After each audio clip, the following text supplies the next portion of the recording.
Alors mes chers amis, nous sommes réunis ce soir pour honorer, en la personne de Martine Comtemal, une femme d'exception qui est une combattante, pour tous ceux qui la connaissent.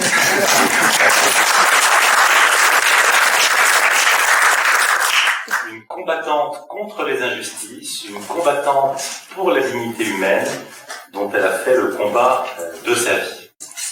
C'est un vrai privilège pour moi de conduire cette cérémonie, tant Martine est pour moi comme pour nous tous, présents ici ce soir, une source d'admiration, une source d'inspiration, en même temps qu'une amie de longue date.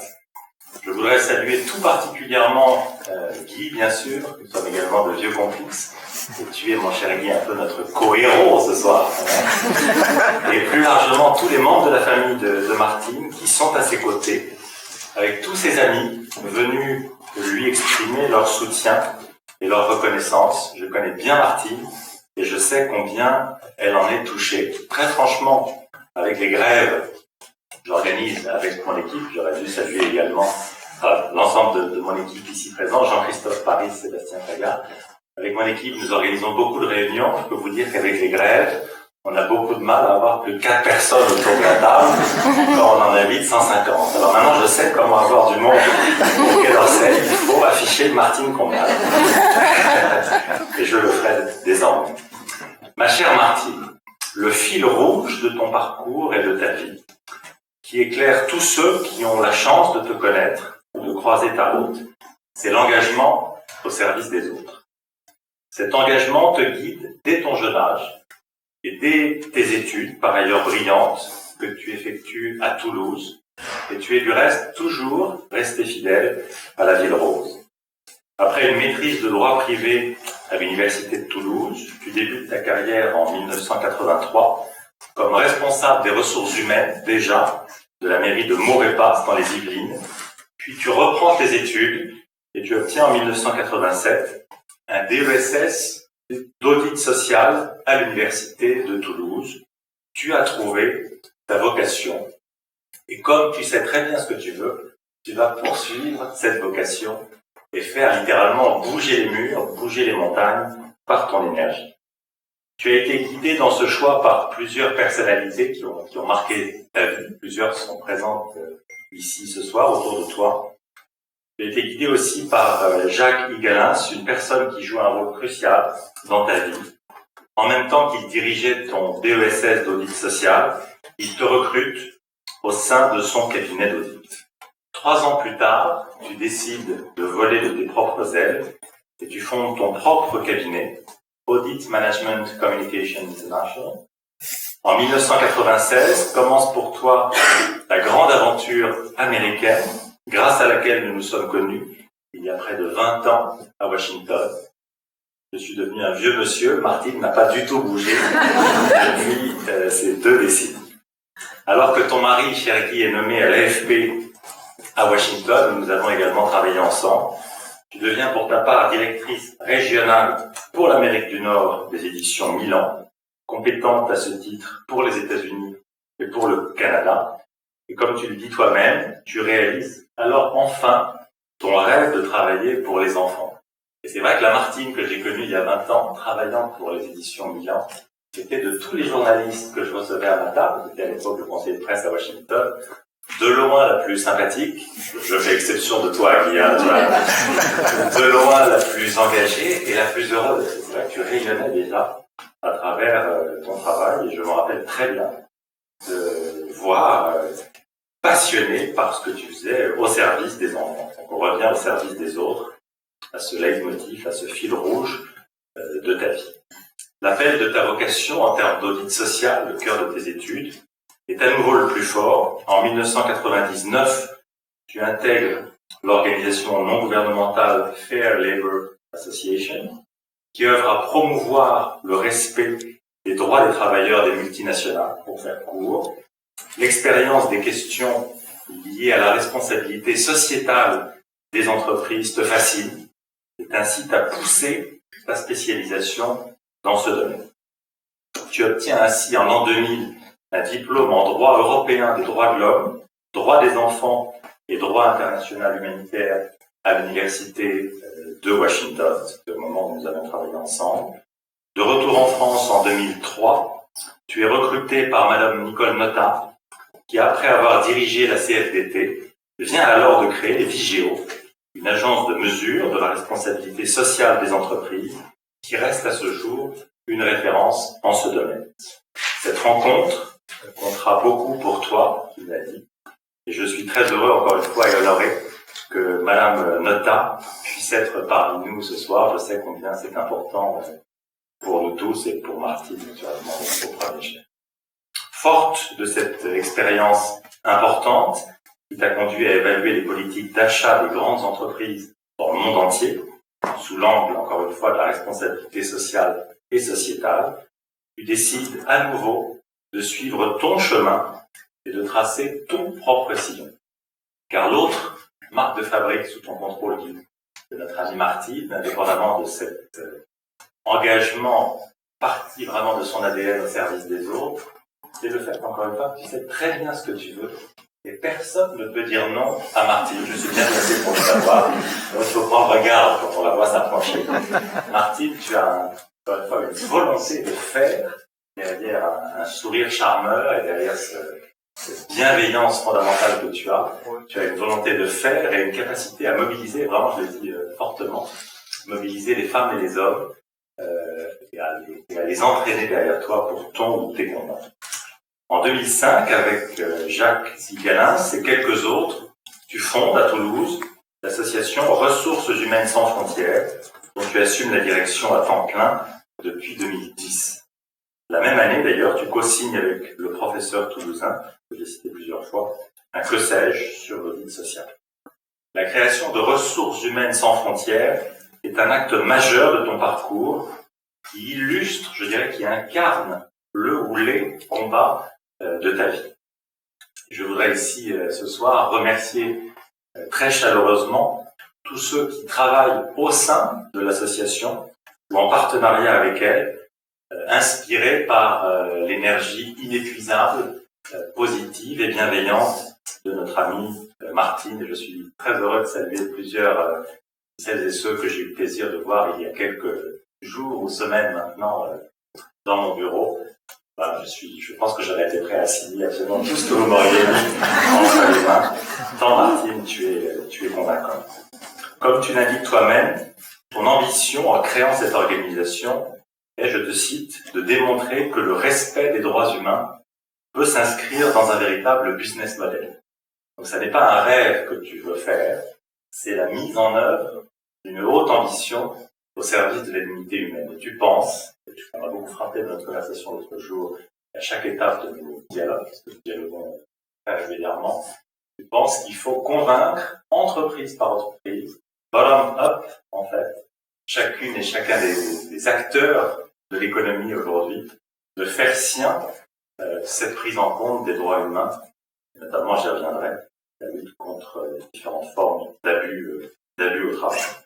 Ton combat, car c'est un combat quotidien, qui n'est jamais totalement gagné, qui exige en permanence de remettre une pièce dans la machine, si j'ose dire, de remettre de l'énergie, vise à faire reculer partout le travail des enfants, qui est vraiment au cœur de tes engagements, je parlais de celui que tu as fait pour l'édition Milan, de faire reculer le travail indécent et le travail forcé, pour le dire en termes trop courts, car ça mériterait de longs développements. Ce combat, c'est le point de convergence de l'engagement de ta vie et de l'expertise unique que tu as acquise, je parle sous contrôle des uns et des autres, parce qu'il y a une chose aussi, une troisième chose au moins qui caractérise notre amie Martine, c'est qu'elle est professionnelle jusqu'au bout des ongles. Je t'ai vu à l'œuvre comme journaliste pour les éditions Milan, je t'ai vu à l'œuvre avec plusieurs responsables d'entreprise. Tu es impeccablement préparé, professionnel, et c'est encore plus difficile du coup, je vous en avertis, de dire non à Martine. C'est dire combien je n'ai pas hésité un seul instant lorsqu'avec son sourire ravageur, elle m'a demandé il y a quelque temps que cette association soit placée sous mon patronage. Lorsque j'étais ambassadeur auprès des Nations Unies, c'est strictement interdit par toutes les lois de la République, probablement. D'ailleurs, mon équipe le découvre probablement au moment où je parle. Mais c'est c'est un patronage que j'ai accepté et que j'ai accepté de garder par dérogation. Tant je crois dans ton combat et en celui que beaucoup d'entre vous ici ont mis aux côtés de Martine. Dès sa création et grâce à ton engagement, l'association œuvre dans de nombreux pays, en particulier en Chine, en Inde et aux États-Unis, où tu effectues sans relâche un travail de terrain et de sensibilisation au service des quelques 21 millions de personnes frappées par le travail forcé dans le monde. Le chiffre est discutable, naturellement, il y a plusieurs chiffres qui circulent. Il y a aussi malheureusement des chiffres d'affaires, on va parler ensemble, qui circulent pour celles des entreprises qui utilisent le travail forcé et qui en tirent un gain monétaire. Je trouve que ce chiffre de 21 millions de personnes frappe les esprits. Les actions de formation et d'information pilotées par Ressources Humaines Sans Frontières visent à garantir à chaque travailleur le droit à la santé, à la sécurité, à une rémunération et à un temps de travail décent, ainsi que l'application du droit international du travail et plus largement des droits de l'homme. Ces nombreuses contributions à la défense des droits humains au travail ont un impact très concret et souvent décisif. C'est au moins un quatrième trait de ta personnalité, c'est que tu veux des résultats. Je pense que ta décennie américaine, sous son contrôle aigu, ont joué un rôle dans ce cadre. Tu veux des résultats, tu veux changer l'équation, tu veux faire une différence et tu vérifies. Avec Martine, c'est check and verify. C'est-à-dire que je vérifie que l'impulsion que j'ai donnée se traduise vraiment par un impact sur la vie des gens. Pour n'en prendre que quelques exemples parmi une immensité d'autres, en 2016, à titre d'illustration, suite à vos actions collectivement au Panama, le gouvernement panaméen a adopté une loi interdisant le travail des enfants dans les plantations de café et de bananes. Voilà un résultat considérable quand on mesure l'impact. La même année, autre exemple, en Chine, l'organisation a été récompensée de la médaille de bronze de la 10e édition du Trophée des achats dans la catégorie Business Innovation, suite à la mise en place d'un système de responsabilité sociétale dans les usines de Pékin. Honnêtement, qui aurait été capable de réaliser un tel exploit? C'est Martine, avec des bonnes volontés qui sont toujours, je veux dire, de la table, autour de ce tapis. De même, Ressources Humaines Sans Frontières est en 2015 l'organisation retenue pour représenter la France dans le déploiement du projet international Sustainable and Solidarity Economy, qui vise à lutter contre la pauvreté par le biais de l'économie sociale et solidaire.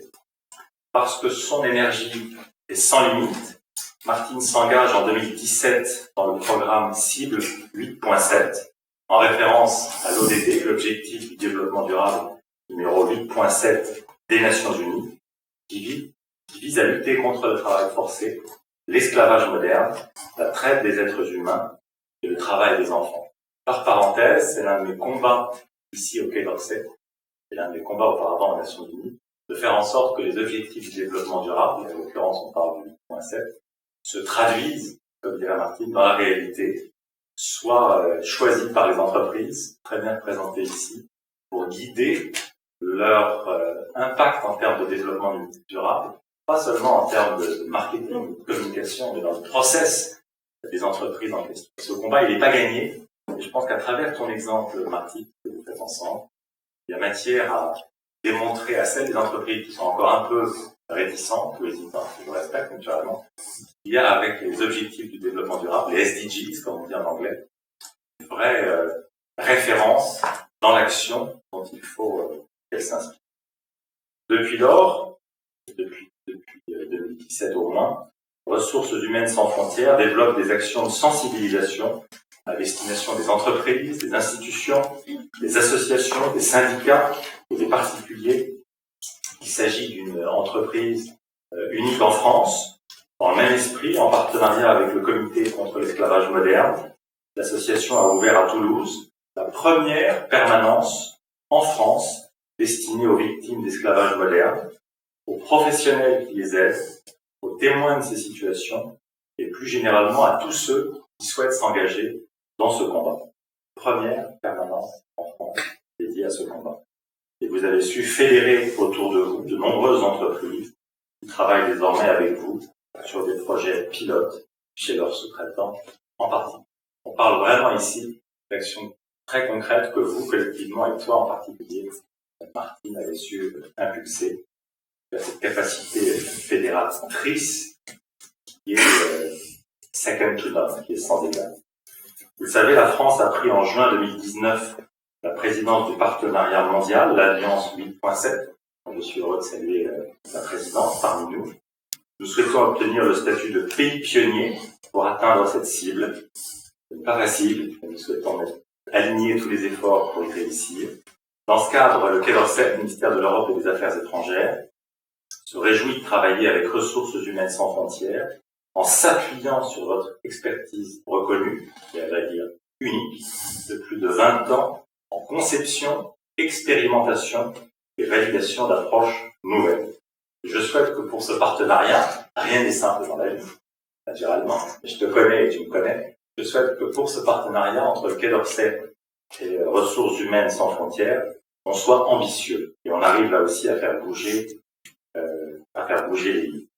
Cette coopération sera cruciale en effet pour renforcer la coordination stratégique et la relation entre RHSF et le gouvernement français. Le ministère vous ouvrira aussi son réseau, le réseau de ses 200 ambassades, 150 consulats de mes équipes, notamment dans la région très stratégique de l'Asie-Pacifique, pour vous permettre de développer le dialogue avec les représentants des États de la région impliquée et de vous aider à expérimenter, avancer, valider, diffuser des solutions pilotes et opérationnelles auprès des acteurs concernés, puisque c'est le cœur de votre démarche. Commencer, tâtonner, foncer, pousser les murs, réussir une expérimentation pilote et en tirer ensuite des enseignements qui vous permettront d'élargir et de toucher d'autres entreprises par l'exemple. C'est la 5e caractéristique de la réponse. Plutôt que les mots et les discours, là, je suis en train d'en faire un. Mais c'est la valeur de l'exemple, de l'action. Et les gens suivront l'action. Je crois qu'aujourd'hui, cette manière de voir est gagnante. On va pas un jeune au monde aujourd'hui de moins de 25 ans, je suis le père d'un gamin, par des mots, mais tu les convaincs en revanche par l'action. Et c'est ce que tu fais, c'est ce que vous faites. Je souhaite que nous puissions répondre collectivement à votre demande d'appui au service d'un partenariat ambitieux avec le Quai d'Orsay et le gouvernement. Je sais que vous rencontrerez à la fin de la semaine nos services chargés de partenariat avec la société civile pour y travailler. Je souhaite que si les services en question se voient bien transmettre mon discours et mes propos pour qu'ils sentent un petit peu de pression très positive, je me réjouis vivement de notre coopération et j'espère qu'elle contribuera à faire disparaître, c'est ça l'objectif, disparaître effectivement et durablement les risques de travail des enfants et de travail forcé dans les chaînes de sous-traitance en particulier. Ma chère Martine, j'ai été un peu long et je m'en excuse auprès de ceux qui sont avec nous, mais je crois que c'est pour la bonne cause. Pour ça, je suis ému aujourd'hui, je suis ému ce soir. C'est une grande joie et un vrai privilège pour moi de te décerner aujourd'hui notre premier ordre national en hommage à ton engagement exemplaire et de toute une vie au service des droits et de la dignité de la personne humaine. Cet engagement qui est aussi celui de ta famille, celui de tes proches, celui de tes compagnons de route présents aujourd'hui, fait honneur à notre pays, fait honneur à notre humanité. Bon, je vais maintenant prononcer la formule sacramentelle.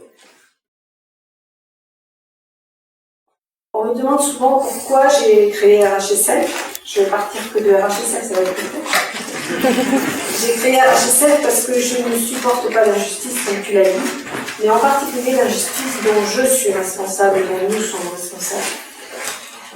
Mais nous sommes en face d'un véritable défi pour éradiquer le travail forcé et le travail des enfants. Aujourd'hui, d'un point de vue économique, nul, de l'entreprise au consommateur, n'a aucun intérêt à renoncer au travail forcé. Même le travailleur exploité y trouve son compte. Après tout, il peut vivre, il peut survivre. Non, nous avons apparemment aucun intérêt à changer ce système. Sauf à faire preuve d'un peu de respect des autres, de soi, de décence et de dignité. Ce qui peut nous faire tous bouger, c'est d'abord refuser l'inacceptable. Il faut que nous tous acceptions de dépasser nos égoïsmes et les seuls raisonnements économiques à long terme. Face aux situations de travail forcé et de travail des enfants, nous ne pouvons plus nous contenter de gérer les risques, notamment de réputation. Et quand on nous signale des risques de travail forcé ou de travail des enfants, des risques, pas des situations, seulement des risques, comme on le fait chez les gens aussi, il faut que nous réagissions en tant qu'êtres humains, avec nos cœurs, avant d'être un représentant d'une organisation. Nous ne pouvons pas nous contenter de quelques manifestations d'indignation et d'autres déclarations d'intention pour sauver notre réputation, ni de quelques audits pour donner l'illusion de l'action. L'histoire nous a montré qu'éradiquer l'esclavage et le travail des enfants est une tâche complexe, de longue haleine, mais c'est possible, on peut y arriver. Aujourd'hui, plus que jamais, l'origine économique des risques de travail forcé et de travail des enfants dans les chaînes de valeur est complexe parce qu'elle est systémique. Il faut travailler en profondeur et ensemble parce que les solutions simples n'ont jamais produit d'effet sur un problème complexe. Sinon, ça ferait très longtemps qu'on n'aurait plus de travail des enfants et de travail forcé, qu'on n'aurait pas besoin d'une loi sur le devoir de vigilance. Aujourd'hui, toutes les conditions sont réunies pour agir et expérimenter des solutions. Et merci de nous accompagner dans cette action. Nous avons la chance, au-delà de ce que vient de dire François, nous avons la chance en France d'avoir une loi sur le devoir de vigilance des entreprises. Cette loi est vraiment structurante. Elle fait passer l'impact des activités des entreprises sur les êtres humains bien avant le souci de leur réputation. C'est fondamental et il faut sans cesse le rappeler. C'est le risque sur les personnes qui sont impactées par l'entreprise. Et je remercie aujourd'hui le député Dominique Potier d'être ici parmi nous et qui a eu le courage de porter cette loi. Merci. De plus, sous l'égide de l'ONU, les États, organisations internationales, entreprises et sociétés civiles se sont unis dans un partenariat mondial, dont tu as parlé de l'Alliance 8-7, pour éradiquer le travail des enfants et le travail forcé. La France a pris la présidence de ce mouvement en juin 2019. Merci Madame Carval, vous êtes présidente de l'Alliance 8-7 et merci de me faire l'honneur d'être ici ce soir. En toute logique, cette position de premier plan a conduit la France à candidater au rang de pays pionnier, comme tu l'as rappelé, pour aller plus loin et plus rapidement avec tous les acteurs impliqués. Éradiquer toute forme de travail forcé impose en effet d'agir sur les rapports entre les différentes parties prenantes, en collaboration étroite avec elles toutes et en écoutant, en comprenant et en tenant compte de leur intérêt légitime. À ce jour, il n'existe pas de solution clé en main. La réponse ne peut être que progressive, globale et résolue, et passe nécessairement par l'expérimentation. Expérimenter, valider, diffuser des solutions pilotes du terrain, c'est précisément ce que nous sommes en train de faire avec notre Lab 8-7 et les entreprises qui participent. Et maintenant, avec le ministère des Affaires étrangères. Car si la réalité est complexe, elle n'est pas inéluctable, on peut agir. J'ai la conviction profonde qu'on peut bouger des montagnes et que si on s'y met tous ensemble, on l'a prouvé grâce au prix que l'on a reçu pour ce qu'on avait fait en Chine et d'autres actions que l'on a menées, on a prouvé qu'on pouvait agir. Pour une telle cause, il ne faut pas se décourager devant l'inertie des uns ou des autres, il ne faut jamais baisser les bras, il nous faut avancer, non pas pour nous, non pas pour notre ego, mais parce que nous sommes tous comptables et souvent bénéficiaires d'une injustice. Alors là, il faut que je fasse attention parce que je suis en train de ne plus respirer. Et ça va être difficile à faire, mais c'est pas très long. Mais en fait, tout est lié. Le travail des enfants, le travail forcé, l'immigration, le changement climatique. On ne peut remplacer une cause par une autre, mais on ne peut se focaliser sur une cause au dépens d'une autre. La force est dans l'œuvre commune et vous avez tous participé à celle que j'essaye d'organiser. C'est pourquoi je dédie la distinction qui m'est accordée aujourd'hui à tous ceux qui m'ont soutenu et suivi et que je tiens à remercier. Merci donc, cher François, de ta fidélité. Tu m'as toujours accompagné depuis 20 ans, tu as toujours été à l'écoute, même lorsque je suis rentrée en France et que tu as été ambassadeur de France aux États-Unis, puis à l'ONU. Tu vas envoyer les journaux dans l'espace pour faire connaître aux enfants américains et français que la France et que la France avait des technologies et pas simplement du fromage. Quand j'ai créé Quand j'ai créé RHSF, c'est grâce à ton soutien que nous avons pu travailler avec l'ambassade de France à Washington pour informer les entreprises franco-américaines sur le travail des enfants. Tu as reçu notre exposition de dessin sur le travail forcé à l'ONU pendant 3 semaines.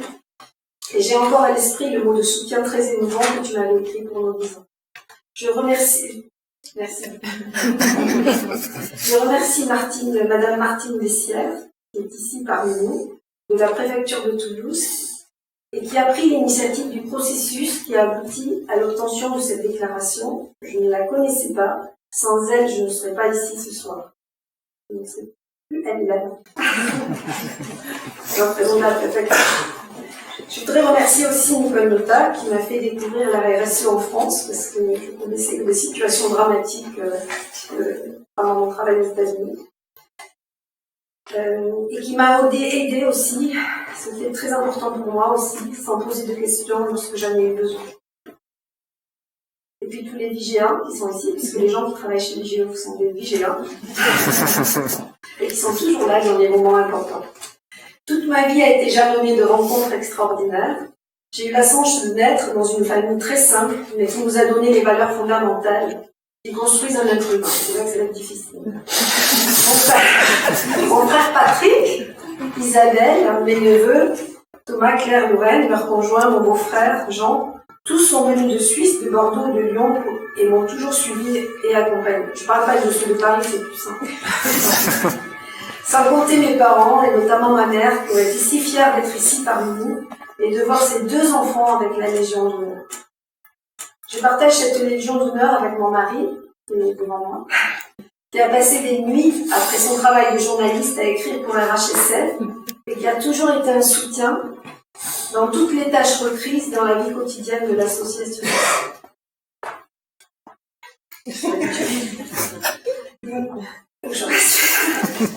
Il m'a soutenu durant toutes ces années et continue de me soutenir au quotidien par sa patience, sa tendre attention et son amour.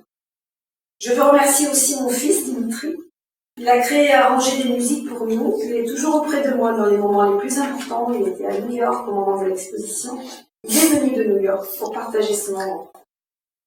Et il a eu un Emmy Award.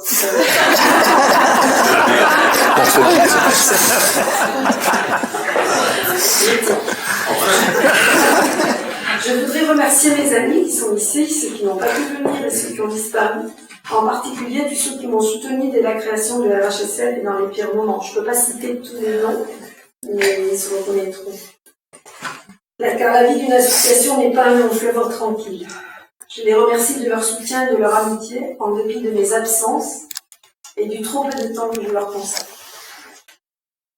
Merci aux représentants. Alors, les représentants de la région Occitanie n'ont pas pu venir à cause des grèves. Mais la région Occitanie, la mairie de Toulouse, la Dépêche du Midi, ainsi que Rodrigo Guaito de l'UNIAPAC, Cyril Cosme de l'OIT, Maïli Souquet, qui est secrétaire général ici du PCN, sont tous venus en région Occitanie pour lancer avec nous le premier défi 8-7 dans la région Occitanie pour lutter contre le travail forcé et le travail des enfants. Grâce à ça, nous avons fait beaucoup d'actions en région, et notamment la région Occitanie a mis en place des actions concrètes dans le domaine de la construction, qui est vraiment un domaine très difficile. Vous nous avez fait confiance, vous m'avez fait confiance. Merci à l'équipe de RHSF, je ne sais plus où elle est par là, qui est au complet ce soir, Magali, Rué et Aziz Estelle, qui ne compte ni ses heures, ni son énergie, et qui est toujours aussi passionnée. Merci à Jean-Pierre et Marianne, qui consacrent beaucoup de temps pour offrir leur expertise à RHSF depuis des années. Merci aux membres du conseil d'administration de RHSF et aux entreprises qui sont représentées, aux personnes qui s'investissent dans le fonds de dotation, avec qui on était ce matin encore à l'Élysée, on est venu te voir, je pense à Yves, Maxime, Isabelle, Marianne, j'espère ne pas oublier des personnes, et qui ne comptent ni leur temps ni leur énergie pour nous soutenir, et surtout pour agir concrètement, parce qu'il ne suffit pas de nous soutenir, il faut agir. Merci à tous les membres du club d'entreprise qui sont ici, et merci à notre nouveau David, ainsi qu'à tous les adhérents. Je suis vraiment contente de vous avoir tous ici. Aujourd'hui, je suis fière de partager ce moment avec vous, de me donner confiance dans l'avenir. C'est vous qui avez fait mon histoire, vous avez cru en moi, vous avez accepté de me suivre dans mes idées, dans mes rêves et dans mon projet, pour éradiquer le travail des enfants et le travail forcé.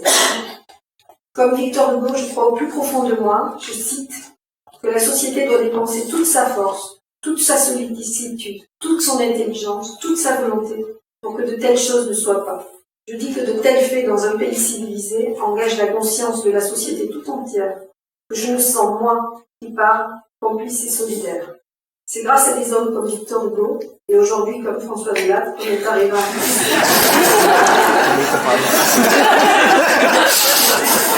on n'a pas besoin de la réserve des autres pour bien vivre. Tant de choses restent à faire, on peut vraiment avancer si on se retrousse tous les manches et mettons en commun nos énergies, nos actions et nos moyens. Travaillons donc ensemble pour que chacun vive décemment de son travail et puisse rêver à un avenir meilleur. Tous les enfants du monde ont le droit de rêver, pas seulement les nôtres. Cette décoration que tu m'as remise, François, aujourd'hui, me donne l'obligation de continuer de refuser que l'être humain soit bafoué, d'essayer de comprendre les causes de cette injustice et d'agir pour les hommes, les femmes et les enfants qui en sont les victimes.